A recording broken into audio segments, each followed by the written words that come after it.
Hello and assalamu alaikum everybody. I hope everyone is doing great. My name is Hania, and first of all, Ramadan Mubarak to everybody. And I just wanted to make a quick video responding to the questions which have been piling up in my comment section. So let's get started. A first question, like it's just on top of my head. I wrote them down, but I just don't know where I placed it. Or maybe I'm just too lazy to just look for it, get up and look for it. So let's just get started with it. So Raima asked me a question that how can you do science experimentation and mathematics with your kids at home while you're homeschooling, while you yourself is not very good at mathematics? So how can you just do that? How can you just go about it? So before I answer this question, I just wanted to give a little disclaimer for who I am, for all the videos that I make. I identify myself as an unschooler. I started as a homeschooler, but unfortunately what I see happening in Pakistan, especially in the name of homeschooling, I got very, very scared. I thought it's more dangerous for kids, the kind of homeschooling people want to do with their kids. It is not something that I can, wrap my head around. So I'm an unschooler. Everything that a school does, the curriculum, the syllabus, and the lavatories and everything, it's not what I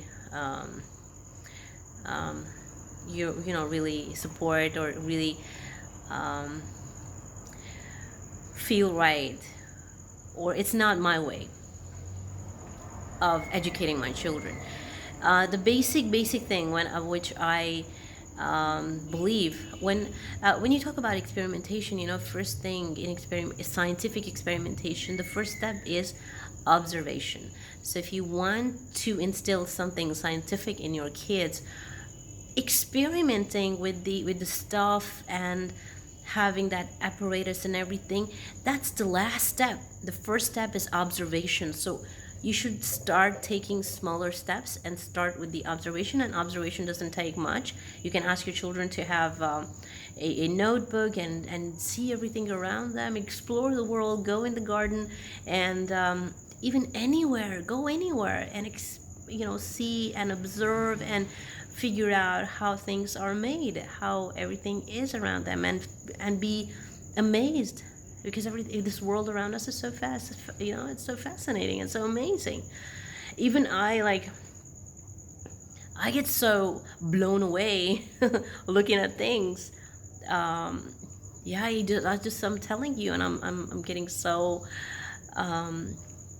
happy about what I see around me and observing them. The moment when I started taking interest in plants, I realized that that's the first time I'm seeing these plants.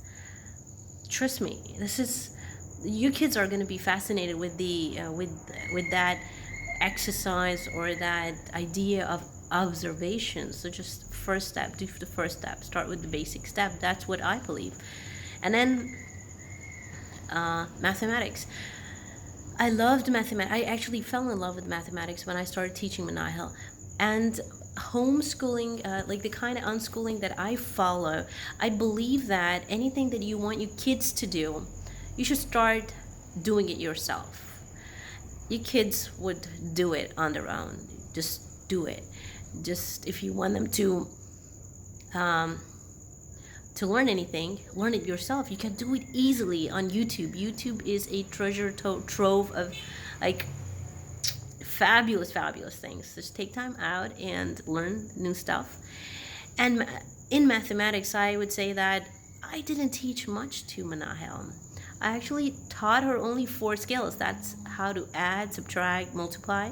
In multiplication, I taught her, I made her ratify multiplication tables, and then division. That's it. That's really the only thing that I taught her. And the other things I learned myself. And now what she does her work herself. She knows 4 main skills. So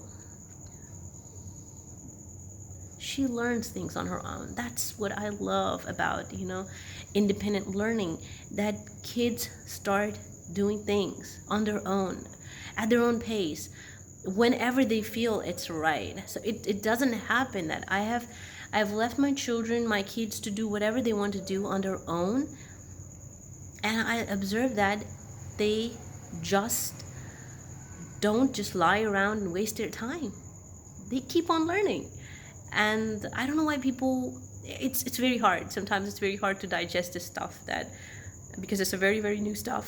And it's not easy for us to understand that how kids can learn on their own. We want to control them. Okay, I hope, Raima, I've answered your question. And if still you don't feel that I've answered your question, you should then look for the people who are actually homeschooling, the homeschooling. Because I may be a person who just am not fit for that idea of homeschooling. And then we have Hania. Hania asked me a question that homeschooling कब तक बच्चा जो है वो homeschool हो सकता है. So the answer is very, very simple. Basically, again, I'm going to say that I'm an unschooler, and I'm going to answer you according to what I believe and what I've experienced with my own kids. And I believe that learning goes forever, and homeschooling is अगर आप इस sense में बात कर रहे हो कि एक टाइम आएगा मैट्रिकुलेशन के लिए एग्ज़ाम में O&A levels के लिए, or maybe college or university, your kid has to step out. Yes, definitely. Just if you think that's okay, just आपका कोई भी school जो है, it's going to take your kids if they think they are good enough for the matriculation, or they know everything, they've covered all the syllabus, because all they consider, all they value is that कि कितना facts बच्चे को आते हैं और कितनी जल्दी कितनी frantically is able to solve the papers. So just if you're good enough to teach that to your kids, then you can put them to school anytime. They will accept it because they need money. They just want to run their business. How they can say that, okay, no, we don't want to take your kid? No, it doesn't happen. O&A levels के लिए, if you want to, you can put them into an academy or a tuition or something like that, just for the exercises, or कि paper के कैसे attempt करते हैं, or the things like that. That's also a big nonsense. Then college and university, I would definitely agree with the Azad Chai wala. Though वो बड़े bluntly कहता है कि मेरी बहनें जो हैं वो कॉलेज यूनिवर्सिटीज़ में अपना टाइम ज़ाया कर रही हैं, they should learn some skills, and that is very, very true. In future, nobody is going to bother what degree you have. Even I'm going to tell you that when I started my career, I was 17 when I started doing a job, and I did not go to any college or university. And that job, that career of mine, I was lucky to get into one of the finest call centers in Pakistan. And at that time, I got so many good people around me, people who came from different parts of the world, who were experienced, who were more mature than I was, and they came from different professions. They have seen a lot. So I learned a lot. That was my real institution. So I learned a skill. I became more confident. I learned how to deal with the customers, and a lot of things. Like our trainings used to go on every now and then. So yeah, that was, I'm glad, I'm so happy that I didn't go to college or university to waste my time and money. Instead, I went somewhere where I really learned the true skills of life, and also earned a good amount of money. So that was it. And yeah, I just wanted to quickly answer. Because there's a lot to cover. That's why I am speaking so fast. And just in a very, very short time, the video goes like 20, so sometimes 12 or 15 minutes. Okay, the other question she asked me. Yeah, she asked me that, Hania asked me the second question, that if the child wants to go to school, what should we do? There was another mother. These questions are very, very classic questions. People keep on asking me these questions every now and then. I love to answer them too. there was a mother who asked me this question, and she said that we live in a joint family system, and my daughter, she doesn't like to mingle with her cousins at home, but she loves to go to school. She wants to stay away from home as much as possible. So what should I do? And I said that you should send her to school then, because and in the end, it's all about your child's comfort zone. It's your child's development, because all we're doing is that we are not there to control our children. We're only there to facilitate those human beings. That's it. If they're happy at school, just send them to school. Just don't. But make sure that you don't overburden them with everything. And wherever your child feels comfortable, just help him out. Try to be close to your child, listen to his or her needs, and be always ready to understand. And if Hania, you want to send your kid to school, if your kid says that I see other kids are going to school and I want to go to school too, just send. Manaha once had a time when she was like, I want to go to school. I said, okay, why not? I put her in a school, and she came out after like a week.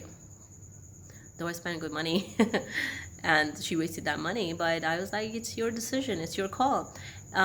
She thought that school would be all about her friends and talking to them and having a lot of fun and everything, because my sister was teaching somewhere, and she used to go to that school on Saturdays or Fridays, and she used to have fun there with other girls. And I was also happy that she's getting some place to socialize. So she thought this is what school is all about.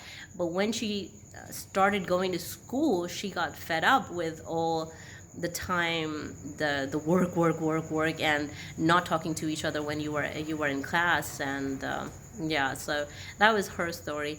So it depends entirely on your situation. But the bottom line here is that our basic purpose is the development of our children, the physical and mental development and emotional development of our children. If it's okay in any kind of environment, just facilitate that environment. Just give them that environment. Also, Junaid Muhammad asked me a question, and this video is too long, and I'm going to answer that question in the next video. Thank you so much, guys, for listening to me, and you guys have a wonderful day. I hope you guys enjoy and have all the blessings of Ramadan. And take care. Bye-bye. Ouch, my hand. Oops.